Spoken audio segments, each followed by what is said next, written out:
Hello, and welcome to another episode of The Heart-Centered Therapist. I'm Cindy Gozansky, and I am really honored to bring you a guest today. Her name is Tawanna Woolfolk. She's an MSW and an LCSW, and I promise you, my listener friend, this is going to be a great episode. It's a little different than we usually do. We're going to bring you something that will inspire you at your heart and soul level, whether you're a human being, which I know you all are, and also somebody who's been through hardship, a therapist, anybody on their own journey of healing. So this is for everyone, with special thanks to Tawanna. Yeah. So let me introduce you because she has a pretty stellar bio. With 20 years of clinical experience specializing in complex trauma treatment, Tawanna Woolfolk is a licensed clinical social worker with an MSW from Smith College School of Social Work. She is certified as both a trauma professional and a certified grief specialist and is trained in safe EMDR. She is in private practice at Sacred Ground Institute, LLC, where she's also the director and CEO. Tawanna grew up in the foster care system after her biological mother terminated her parental rights to her at age of 5. She suffered malnutrition, educational neglect, sexual and physical trauma. Tawanna always intuitively knew who the right people were to steward her toward resiliency. She lives with her life partner and has committed her life to planting mustard seeds of hope and faith. Welcome, my friends. Oh, my friend, thank you. Thank you, Cindy. Oh my goodness. Did I tell you that it's been on my bucket list to share space with you and journey on your podcast? I'm So so grateful. Yeah. I'm trying to hold back tears because it's just an honor and a joy to be here today with you. Yeah. Yeah. Thank you. And, we're going to start off differently because there's so much that's happened in your life within the past week. And, Yeah. Tawanna just dropped her mom off at the airport yesterday. And that may not seem like a big deal, but it was huge. And she Mhm. is going to tell you why it was such a big deal, because Yes, this thank you. goes way, way back. Yes. Yeah. Um, Thank you. Yeah. So I dropped off my birth mom, Liz, yesterday to the airport. She came and traveled from Texas to visit me and my partner, fiance, who said yes to me on August 19th. I proposed to her. Woo, Thank congratulations. you. So she came to visit. She came in last Wednesday, and it was quite monumental. I celebrated my partner's birthday the day before she flew in on the 20th. And then from the 20th on, it's just been nothing but reunification, um, deep wells and pockets of grief and anguish, bittersweet highs and lows, more sweet than butter. Um, a lot of moments of traveling back in time. And but the one beautiful unprecedented experience was having her join me for a party I threw myself. Yes, I did throw myself a party for 20 years, a 20-year anniversary of being in the field of clinical social work. 20 years was in August. I threw myself a 20th anniversary gala this past Mhm. Saturday, the 23rd.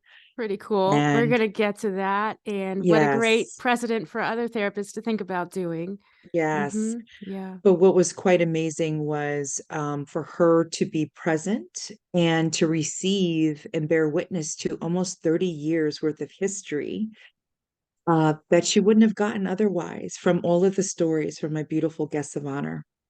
So Ah. that was quite amazing. And, we had been separated for 38 years, and we reunited virtually with the support of my beautiful therapist at the time, who helped me orchestrate it virtually. And we reunited June 15th of 2022 virtually.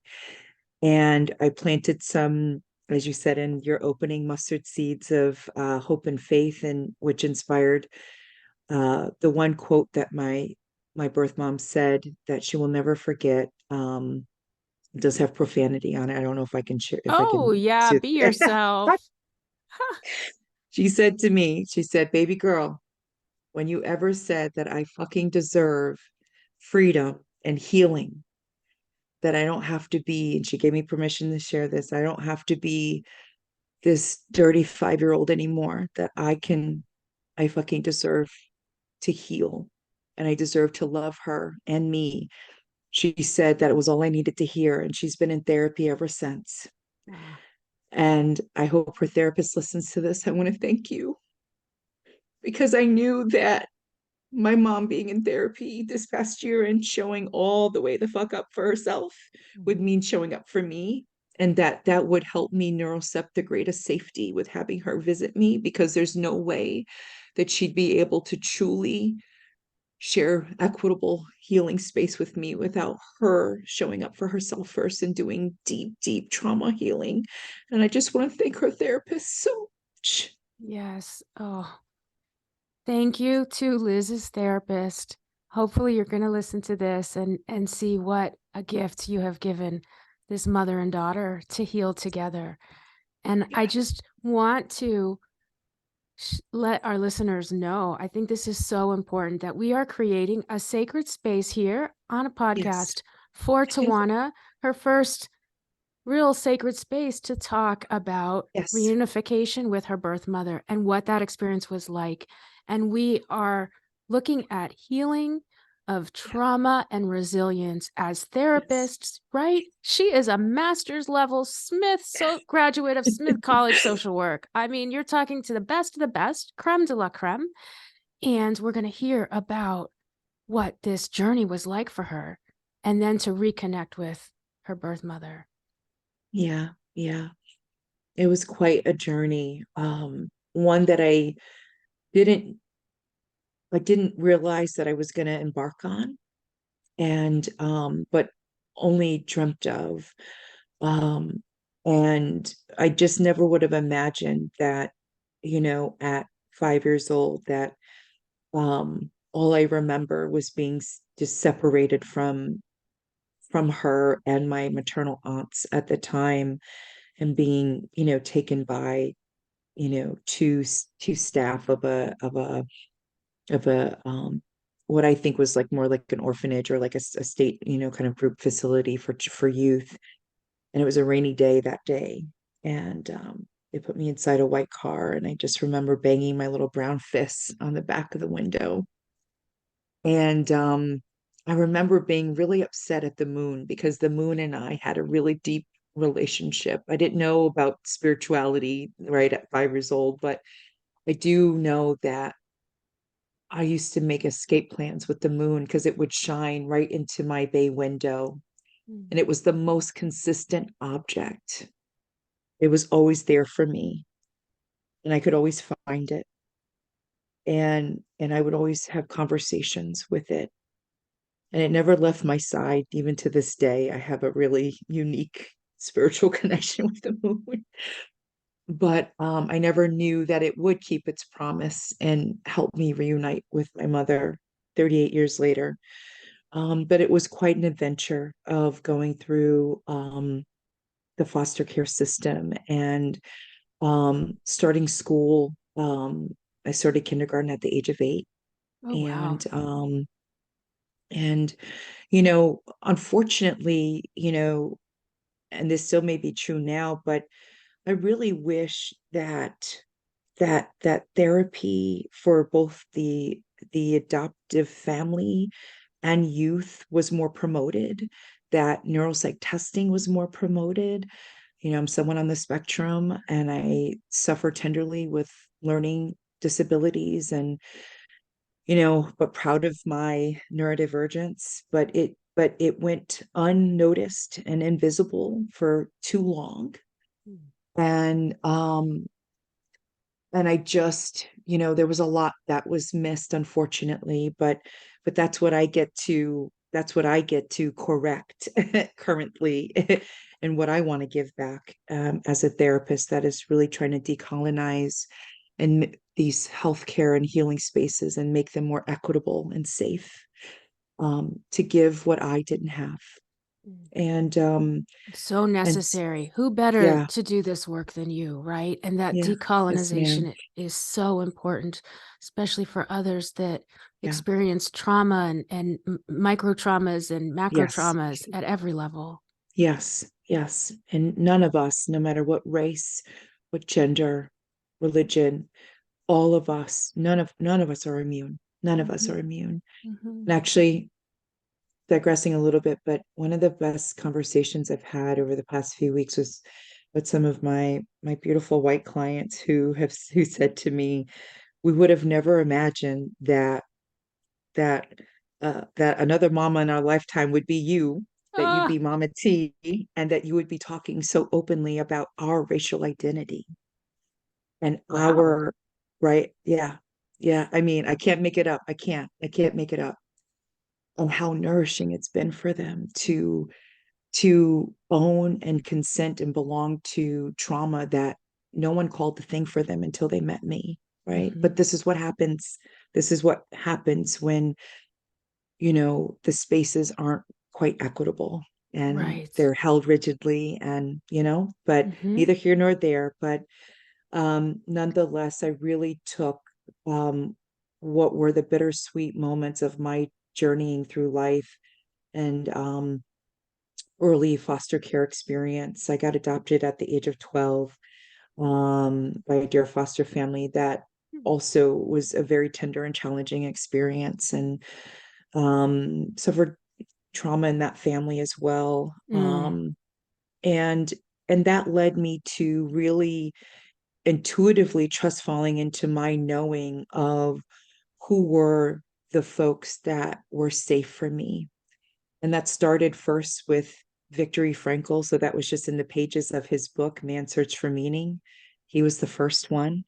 And that was thanks to my third grade teacher, Miss Coleman. Rest in peace. Oh. She, I don't know. I don't know if she knew what she was doing to me in third grade, but she was speaking to my soul, and her excitement and enthusiasm about our potential to grow and learn and to feed our brains with an abundance of knowledge. I knew that I was going to carry that with me into whatever I was going to do in life.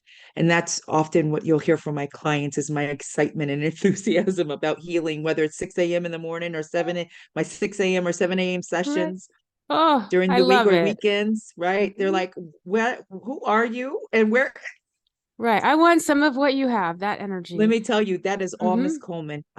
Listen, Well, she and just spoke to me. right, and I really want you listening to think about there had to be a teacher or a mentor or Yeah. somebody, but like Someone, Tawanna, to remember your third grade teacher's name and what she did for you, right? I can think, okay, I know my second grade teacher's name, but think about it. Who impacted you? For me, it oh, was yeah, actually Mrs. James, my fourth grade teacher, yeah. that really incited for me love of study and called me Ah, out. Like if I ever said the word stuff, she said, we don't say stuff. You have to be more specific, right? ah, And thank you, Miss James. Yes, let's give her her exactly, flowers. Oh my goodness, exactly, yes. right? We learned how you could hear and all of Ah, these different things. And so, but what we digress, but the fact is, all yes, along the way, you have a beautiful point. consistent marker of Yeah, something, whether it's the moon yeah. or a teacher or someone, Victory Frankl. Viktor Yep. Frankl, that's gonna guide Yes. you. And we Yeah. never want to discount what that is for our clients, right? So when No. Tawana, you said, "Oh, it was the moon." I'm 5 years old, and the moon was like saving you Yeah. each It was. night. It was. Yeah. Mm-hmm. It was. We are fearfully made. We have no fucking clue of our capacity. Mm-hmm. Who really? Yeah. And And who would so, know, right? I mean, yeah. And what I really want, especially therapists who are listening to this, right? Because we've sat with system kids, right? That's what we call it, right? You work in an agency, you're like, oh, that's a system kid. Well, friends, we are talking to someone who came up through the system and is changing the lives of others in a way that makes it tangible And she is going to help you next time you sit with somebody who's been in the foster care system or who has tremendous trauma and had Yeah. abandonment of their self Hmm. and their own Yes. capacity. And so Hmm. that's why this episode is really important. Yes. Yeah. I really appreciate you squeezing the lemon around that because I I don't think we, and this is for my dear fellow therapists and just other healers and just humans out there that are going to listen to this, please do not underestimate the power of connection and attachment. It literally takes milliseconds. It literally takes milliseconds. And I think about how for over 30 years of my life, I really tried to be non existent and make myself invisible. And and would cover up mirrors, would Mm, literally jump at my own shadow because I truly did not realize the magic and power. Despite what people were pouring into me, my parts and pieces were calling bullshit on that big mm, time because my insides were less than hospitable, filled with self-hatred and insecurity and unhealed trauma. And until I did the deepest of my healing a few years ago, through EMDR intensives, um, that was the true game changer for me. And that's when I started going on social media. I had launched my Facebook account back in 2007, 2008, but never posted until the summer of 2022. oh my, that's Literally, that's when I tell you awesome. I was literally trying to be invisible, like literally. And I want everyone to go to Tawanna Woolfolk's Instagram right now and see there's no reason for her to be invisible. She she is goddess material. Cindy, you are too much. It's truth. I only speak the truth. Everyone knows that. Uh, But it's true. And you yeah, know what? This is all part of that. it is. Permission Permission, giving of yes. ourselves. And Love you were that. saying earlier, someone gave you permission. Someone gave me permission. Yeah. And a lot of different people, right? Tell me about that. Someone who I consider a true mother and maternal figure, who I encouraged to go and pursue her master's in family therapy degree as a second career in her 50s. I'm so proud of her. Uh, Sheila Hubbard Spittler. She is one of my mamas. I met her when I was 15, Mm, and we work in the same suite together, and we are making magic together with healing. um, to my college professor, Mary Lesser, who um, who she and Sheila banded together um, in my sophomore junior year of college, and they were like, "Not on our watch. You are not failing out of school." Because I was on my way out, and I didn't know that they had like parent teacher conferences in college, but that was a thing. They were like, "Not on our watch." Sorry. The mm-hmm. professors band together, and I went to Quinnipiac Oh. University at the time. Graduated there in 2003, and let me tell you, those professors and Sheila band together, and I was able to get my GPA up and get my mental health on track to the point where I was able to travel abroad and live in Australia for a little bit less than a year. To the neighborhood, my neighborhood that band together. I was a neighborhood babysitter, pet sitter, house sitter. They band together to help me get money together for college admissions and Mm, for prom. For I mean, it truly took a community, and that is why I desperately, it is a non-negotiable to weave that into my work, the mhm, power of community and how healing that can be, as long as it's safe and equitable and optimal, because there would be no me without all those who took major sacrifices of kindness to show all the way up for me.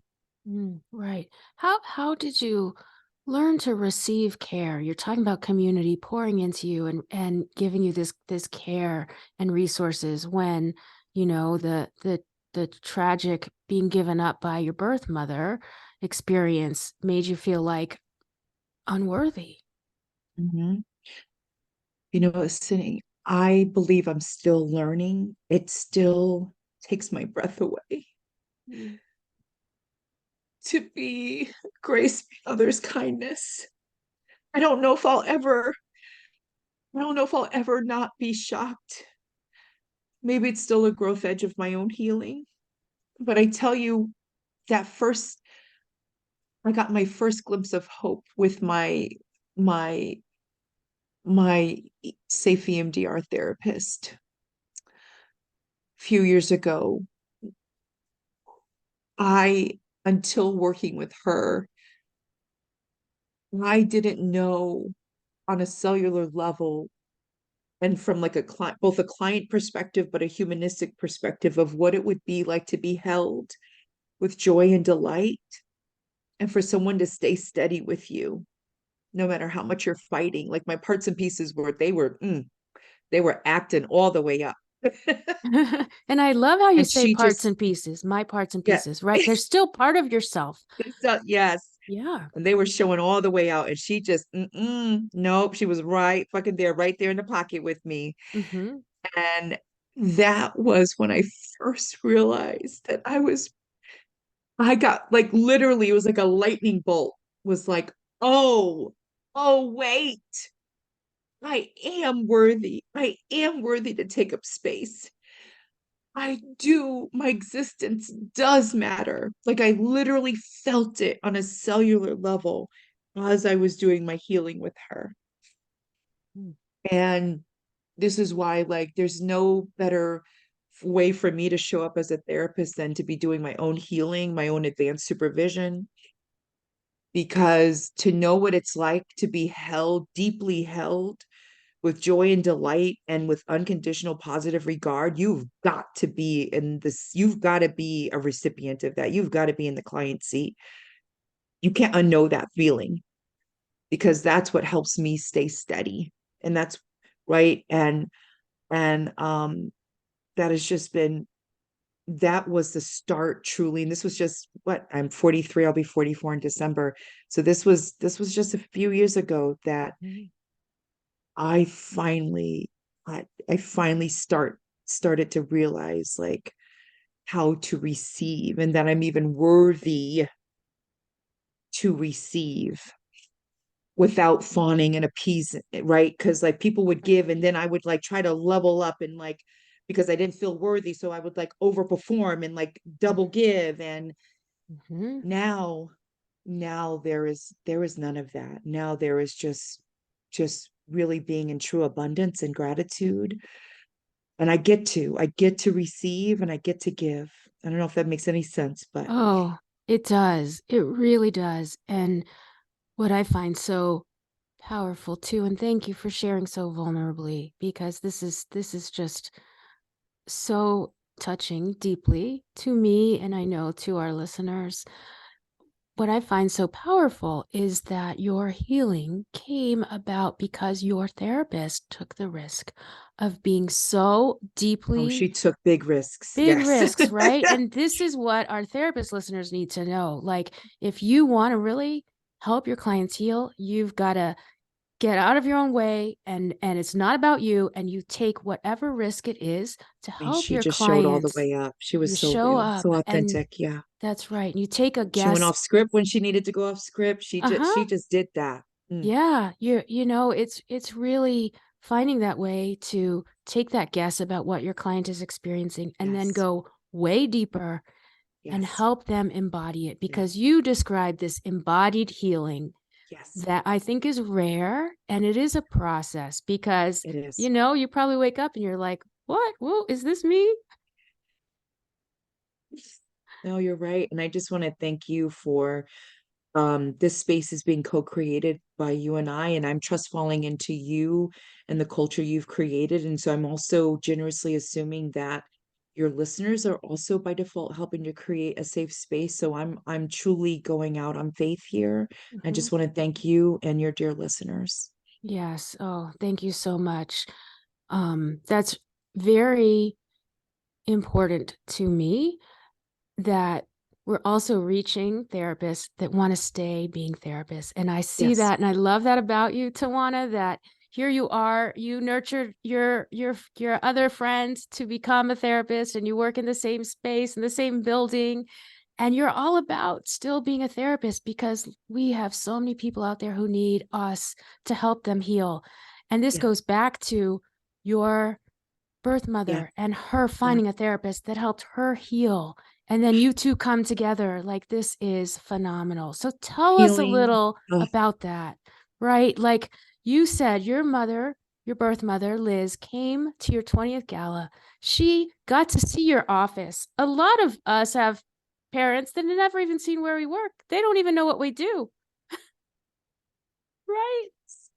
and to quote, I love that. To quote my mother, she said, Nugget, I have a whole therapist. My daughter is a whole therapist.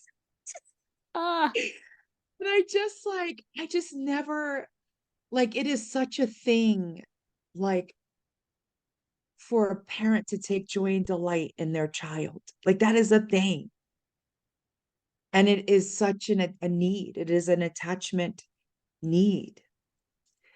We're born with it and we will die with it. and she And gave that back to you. yeah, She oh gave that yeah, back to you. Mm. yeah, because that has been restored within her because of her, the healing with her therapist, that she is now able to no longer self-abandon, and she's able to treat herself now, that 5-year-old in her, with joy and delight, right? And be unfucking apologetic about truly belonging to self and healing and showing all the way up, right, for the things she deserves to, and live the rest of her life in peace. And that's what she is able to then pour back into me. And um I truly have been made whole. I mean, it truly has been made whole. Like, I feel just so satiated and content. And to see her not only be embraced by my chosen family and friends, but also at the gala, I had clients at the gala, like, and for me, healing out loud and by example, so that others aren't dying quietly, is a thing. I really try to eradicate any shame, secrecy, or silence around the healing and growing we need to do. And why not me? Why not me have my folks there to see it in action? Mhm. It doesn't look pretty. It's not supposed to, but we need to know we don't have generative examples of healing That's right. through the messiness, through the bittersweet highs and lows of it, what it truly can look like, sound like, feel like, be embodied like. So that's why it was important for her to be here, important to have open conversations, important with her consent to share about this. She and I are on a mission to talk all about forgiveness, to talk about healing, to talk about intergenerational trauma, to talk about safe spaces. um, this is what it was about. And for some of my dear clients and my chosen friends and family to see it live and in action with the safe space that I tried to cultivate on Saturday, because it was all about healing, Ah, it was just breathtaking, mm, yeah, once in a lifetime experience. that's amazing. So phenomenal. And to set that up as an example as well for your clients and your chosen friends and family to see this, to not hide. And I think Yeah, what Tawanna you say is that it's not pretty. It's not always pretty. It's supposed to be messy. yeah, But when we show that, all of a yeah, sudden, we see yeah, ourselves. yeah, Oh, okay. It's all right for me to yeah. be messy like that as I try to That's right. heal with my Yes, family, with my yes, friends. Hmm. yeah. It's not, healing is not supposed to be performative. And one of my biggest, if I had a gripe about the mental health and medical and healthcare field, it is that we have made, and I own this bias, I own it, we have made it performative. We've made it performative by comparisons. Oh, you should or you shouldn't do. We should a lot on ourselves and each other unfairly. We judge. We lead too much with judgment, criticism, and bias of each other. And that flows downhill to our clients. Our clients cannot know, they can't unknow that. We have made it performative. We truly, the fact that our clients are so concerned about, am I good enough client? Did I do that right? Did I say what? And when I say to them, they're struggling with getting their words out, say, be messy with it. And as soon as I just say, be messy with it, then they just, right? It just, the performativeness melts away and they just say what they need to say. And I got them. I just Exactly. got them. Right. Right. Oh, I tell you, it is just profound to allow the space to be what it's meant to be and to show up equitably and humanistically and to truly lead with authenticity Mhm. and humility. It's brave. It's brave. Healing is brave. It's Yes. brave It's very and brave. it's tender Mhm. and Those it's tender. words, yes, you say that a lot for very good reason. There's so much tenderness there. And I think that performative part is also doing a disservice to the therapist community as a Yes. whole, because that's Yeah. another reason that we as therapists are so isolated and fearful of connecting with our colleagues because, oh, what if they judge us? Or, they're too fancy for us. Or, what if they have a criticism about the type of therapy I do? It's so hard, right? And I Yes. think that performative piece gets in the way. Yeah. Yeah, Sydney, I was in such shame, secrecy, and silence, really up until I got onto this past year about the fact that I love my clients and I tell them that. I Oh, hug this them. is I why I hug love them with you, their consent. Tawanna. I do. I was in such shame, Yeah. like major, major fucking shame. I'm of service. I just do whatever the hell it needs to take. I created a resource, my Buy Me a Coffee page, because I was tired of my clients not showing up for their healing because they literally did not have the freaking money. What is that? What kind of world do we live in that you literally have to self-abandon and not get the care that you deserve? So I created a resource that some colleagues encouraged me to create because I give a lot. And they said, have you ever thought about just creating something where like people could just like, like, kind of like a tip jar, Yeah. And I was like, okay. So then I just decided to create that as my access and equity fund. And it's a community thing. The clients give into that, my colleagues give into that if they want to give of their hearts for something, Mhm. and those proceeds go to my clients. And when they can't, if they can only give $5 because that's all they can afford, for that's what they can afford, and Right. they pour into the pot. And then that also then gives to the next person that doesn't have the funds. Or maybe I've got several clients that have gone back into certain educational programs and give them a scholarship so that they can partake in social events through their program. And for train fair or this, I I needed to literally eradicate any red tape, any colonized Exactly. Right. gatekeeping, any of that, so that people literally can show all the way up and truly receive. Mhm. And I was in shame about that, because even when I started out as waitressing, my peers would say, "Oh, why are you being so extra? Like, why are you being so nice? Like, nobody's never that. Like, oh, like that." Like, I mean, it was like the disgust that people would like truly tease me and bully me about my kindness. Yeah. Like, And how they could that be literally, real? How how could could that that be be real? real? Like the suspicion. And I realized that what's sad about that is we live in a society where kindness, leading with kindness and being of service is not the status quo. And that if you are doing that, that is suspicious. There's a secondary gain, there's an agenda, and people just don't know that kindness saved my damn life. And I Yeah. get to. I would not be here with you and your listeners if folks literally did not take a risk on me. They didn't take a risk on me and say, "Hey, make sure you give me my return on my invest." Like there was no they just did because they could. Does Yeah. that make sense? And Oh, it does. Kindness saved your life, right? And that's what you're saying, that we never know. You never know.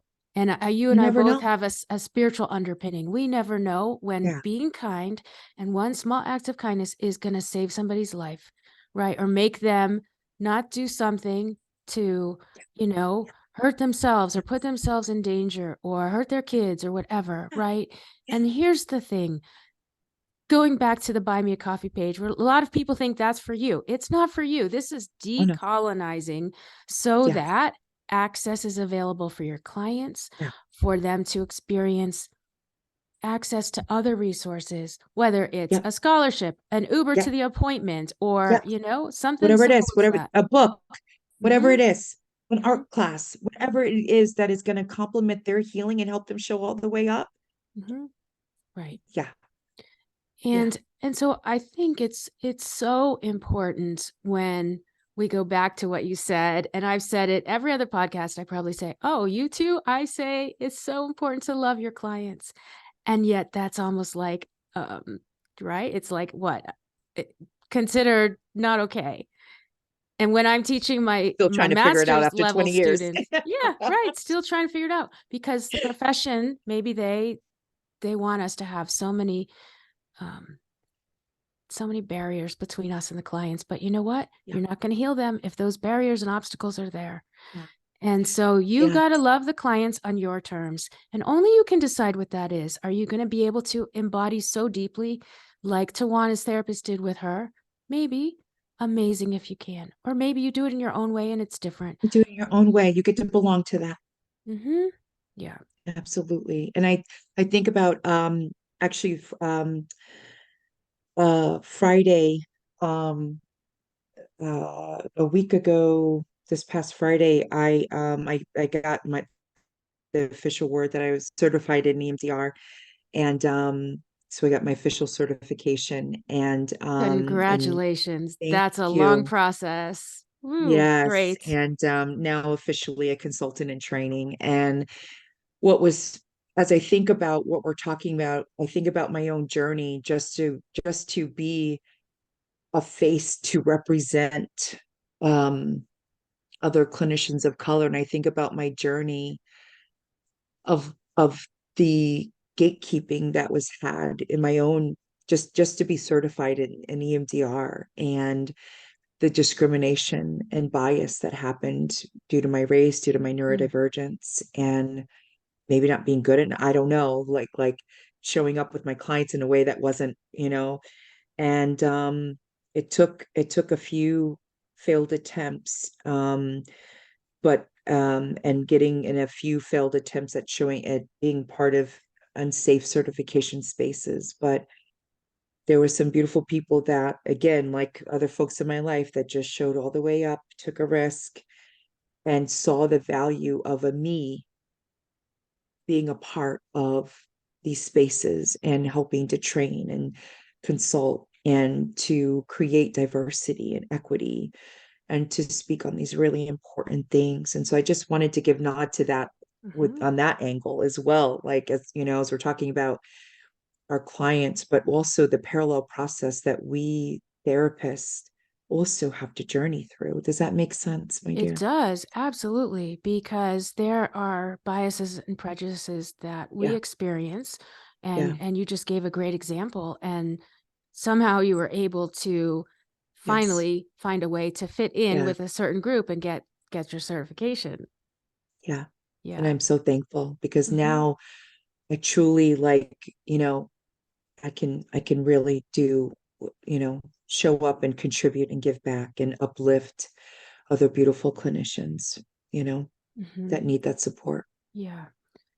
You have so many amazing quotes out there in your different platforms, and one thing you say as you talk about supporting other people is, "I like to call myself a doula for the soul."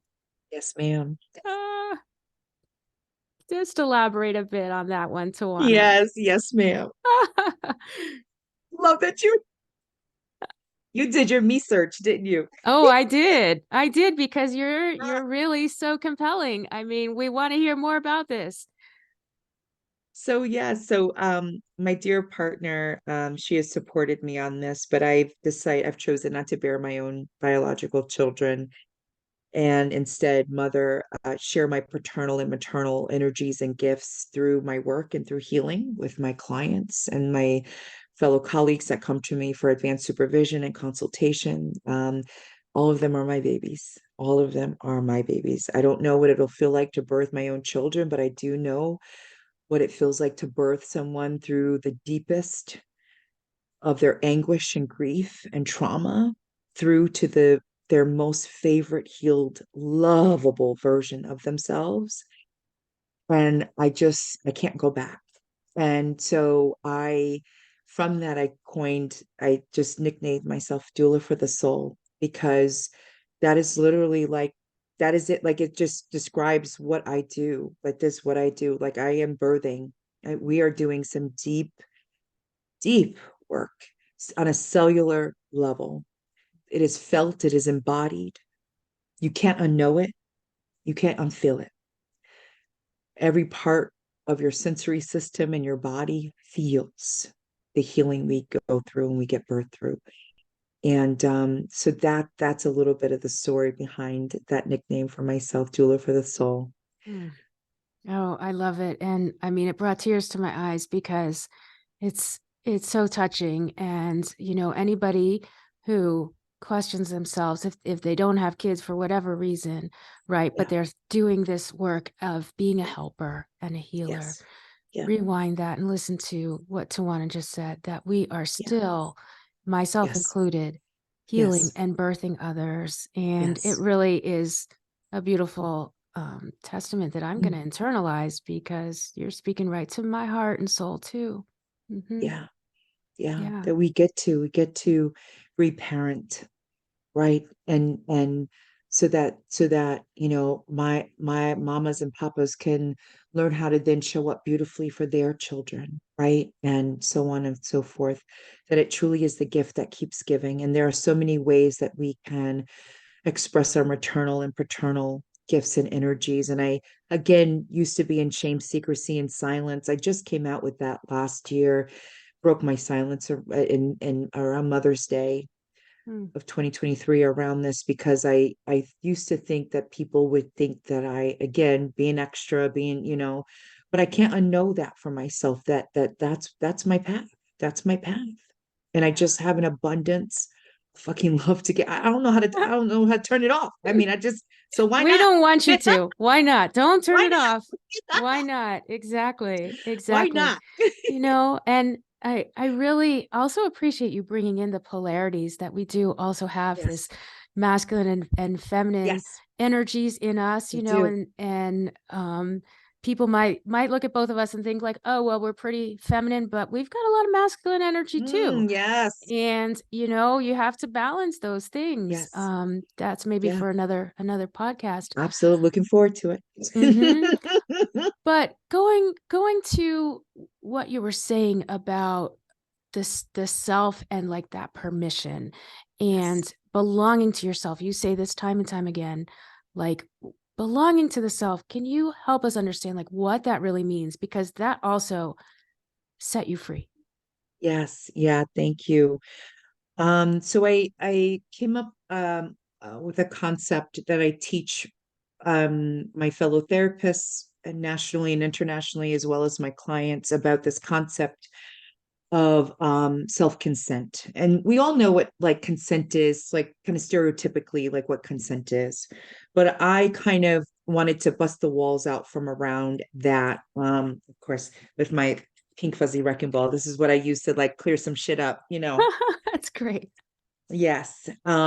So what when I talk about this concept, it is and I learned this, actually came up with this theory from some of my beautiful clients, who were clients that came to me after some form of childbirth loss. And I realized that there what they were coming to me for wasn't necessarily like what was keeping them snagged and stuck in their unhealing wasn't necessarily the literal death of their baby. It was actually the fact that they did not consent ultimately to the decision that they thought led to the death of their child. So I heard time and time again, Mm. and this is over 20 years, right? So I'm just like, I Right. gathered, right, it's from my sociology and anthropology background. I'm just constantly like just gathering themes and Oh, me data, too. Anthropologist right? first. Yep, yep. And so I couldn't unhear how many of them would say, if I could, if I felt so much pressure from my family to go to the birthing center that, or to do this, and I just knew I should have trusted my gut. I knew I should have trusted my gut. Those beautiful clients helped me come up with this theory that I connect with this concept of self-consent, which really is truly, and also Brene Brown also helped with this. I've been studying her for the past 25 years. So she somewhat journeys around this. So I just kind of put it all together. And it really is about truly belonging to your yeses and nos and not self-abandoning that interoceptive knowing, right? Our interoceptive sensory system is so magical and dynamic, but it is that sensory system that like gives you that like intuitive knowing Mm-hmm. that most of us, right? We end up self-abandoning and going with the masses, going right, trying to whatever systems we're a part of, right? That we can't unknow the pull and pressure to belong and to want to do right. We can't unknow that. And there's no judgment, right? It's just something that we just do sometimes automatically. But I started then applying that to my clinical work and helping folks really heal and level up with their discernment abilities and capabilities and truly belonging and standing their sacred ground around what they wanted to do and how they wanted to show up in their lives. And so an example of this, like just kind of like a tangible example, is I have a dear client who she actually unfortunately had lost twins actually in utero and got pregnant again quickly after, but struggled with the partner and was like, he won't come. I keep telling him he's got to come to these appointments with right. So I told her, I said, this might feel like a small car crash in your bones, but I got to tell you something. You open for this? So I took out my pink fuzzy wrecking ball. I said, just need to clear some stuff up with you. I said, he doesn't belong. He doesn't, even though society and your family is saying he's the father, he doesn't belong. He hasn't consented to that title. He hasn't consented to that baby that's growing in your womb. Mm-hmm. She's like, I said, you work in the human services field. What is it like to work with somebody that's mandated? What's that like? Mm-hmm. Well, they feel like they feel pressured. They feel like they have no say. I said, that's what it's like when you don't consent to something and you show up to it anyway. And she was like, oh my fucking goodness. She said, that's why it's like pulling teeth. I said, yes. He has not fully consented to you. He hasn't fully consented to the title and meaning and purpose of what it means to be a father. He hasn't consented to, yes, just because, y'all made this baby together, doesn't mean he really consented to that and consented to like you know, Yeah. and it was like light bulb for her. And then she totally shifted how she showed up around him. And she made everything what I taught her was to make everything invitational. And slowly but surely, Amazing. Yeah. right? He got because he owned that power and he got to really be discerning on what, right? And then Mm-hmm. lo and behold, he is Wow. showing all the way up.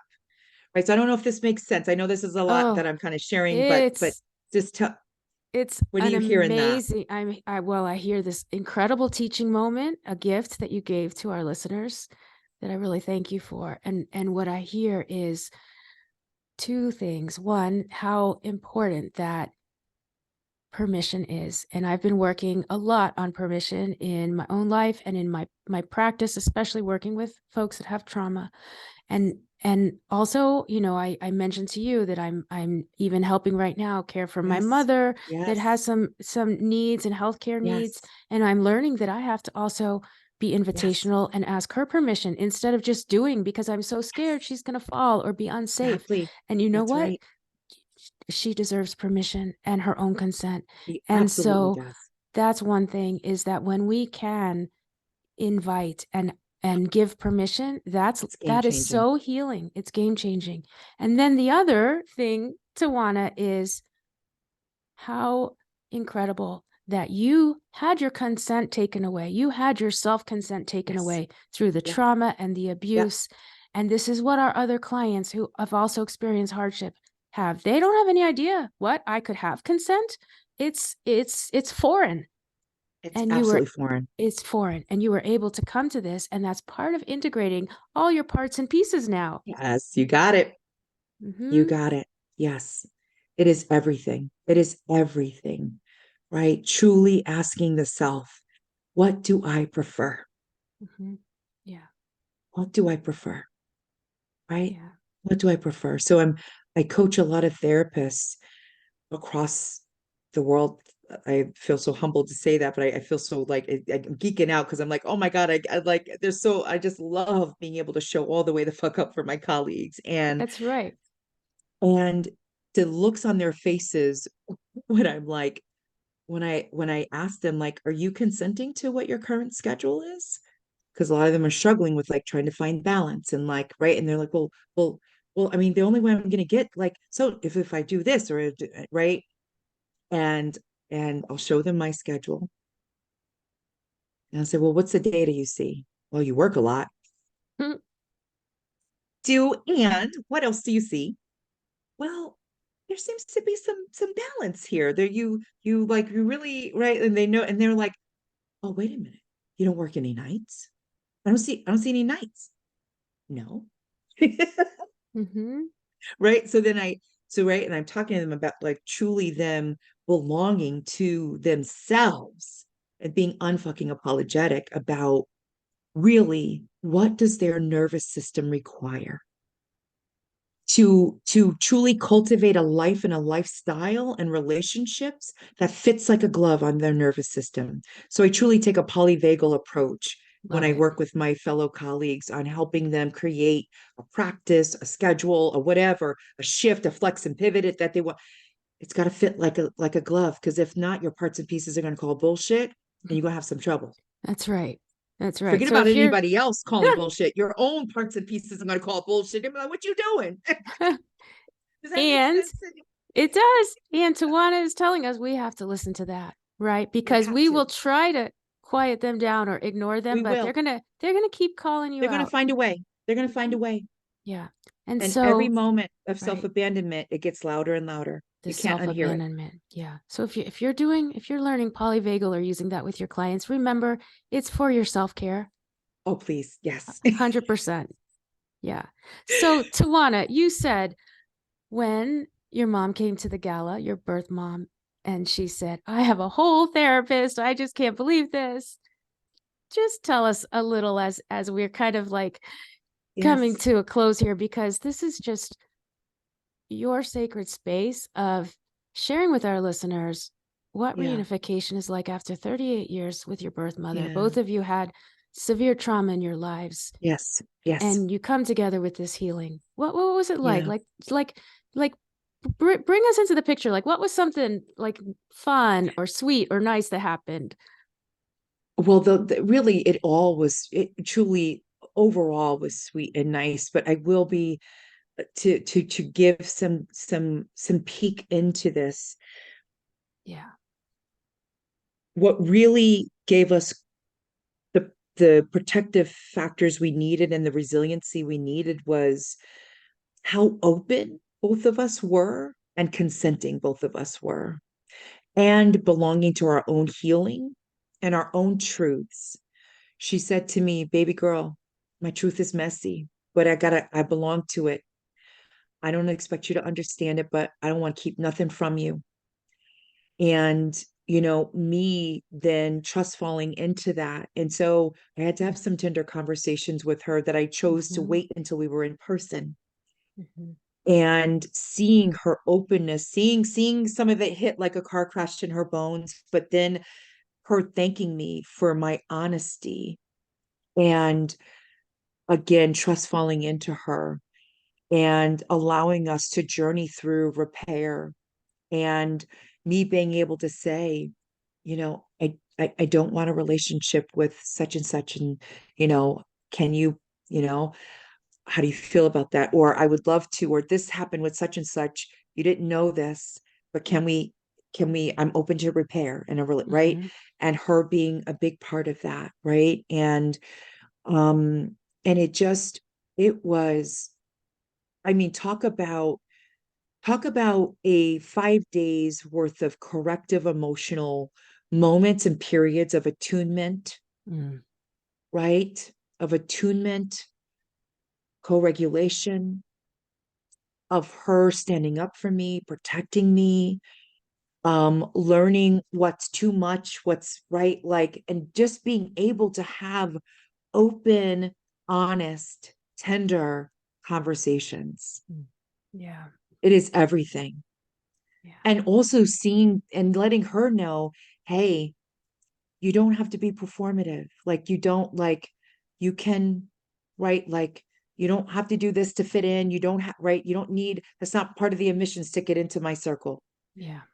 Right. And the learning that she had, her own learning curve around, right? Because at the end of the day, she is someone trying to get into my good graces, and everybody, and all my, right. Like, and she, even herself, questioning, baby girl, why are they just hugging me? Why are they just in Mm. such joy?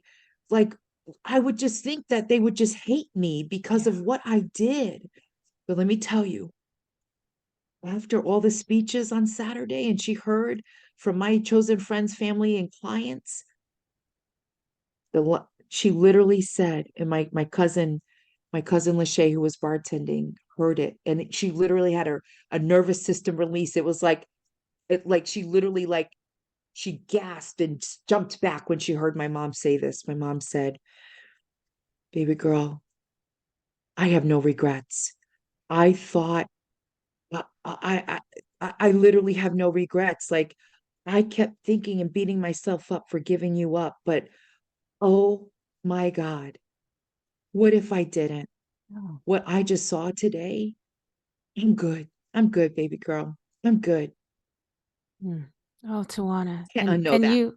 you showed her that. You gave her that Yeah, healing back to her. Yeah. Oh, yeah, thank you for sharing this. I yeah. mean, if everyone doesn't have chills, right? And that's the Yeah, deepest type of healing and love and it is. faith, Yeah. right? Yeah. And to do it out loud and open in the open. Yeah. Yeah. Yeah. So thank you. Thank you. Thank you for sharing with us this remarkable journey of you and all you've been through, and not holding back, showing up fully. We're so grateful, Tawanna, for your presence and what you bring and all of the amazing work you're doing with your dear clients. May you continue to love them and Yes, show up those are for my babies. them. That's right. That's right. And be And a doula of the soul. yes, yes. And for my colleagues and soon to be colleagues and just your listeners, like, we get Mhm. to, we so get to, Mhm. and let's, like, figure out a way to connect. Let's be together. Let's empower, because what you're creating with your podcast and the facing in the Facebook group, like, it's just, we need more spaces, equitable, safe spaces to show all the way the fuck up, because we are magical. And I just thank you. And I'm sending you so much love and healing vibes for you and your mom. Oh, thank you. I receive that, and I'm so grateful for you to be here and to create these safe and sacred spaces with all of us. So very magical. Tawanna, please tell my guests, my listeners, where they can find everything out about you. And also, you guys, you can watch this reunification with her Yes, mother. yes, I've yes. seen It's it. on Instagram. It's on Instagram. I've watched it a Yes, couple times because it's so great. I love when yes, you point to that sign and you're like, Mama, what does that say? You guys are going to have to watch it to find out. It's pretty great. yes, yes. Oh, the part, my favorite, just really quick, my favorite part was like part like when I kind of stand up after our initial embrace and I literally turn back into my 5-year-old self. And Hmm. I kept, I'm like, oh, where's this shyness coming from? Like, I literally felt like a little girl. I literally, Yeah. like, it was just so amazing. But Yeah. So you have to watch so, that. And also yes, when she shows her mom her office. Those are two yes. must sees. So where can So everyone yes, find out about you? Sacred Ground Institute on IG. Also I just launched my Facebook page last week. My YouTube channel, my YouTube channel, I launched that last week at Sacred Ground Institute. I've got a few videos posted, my intro video, as well as some podcasts I did earlier in the year, some of you which you watched. And and then also have a Facebook page as well, Sacred Ground Institute. And also folks can find me on my personal Facebook page, Tawanna Woolfolk. That's public page. And also I'm on LinkedIn as well under just my name, Tawanna Woolfolk.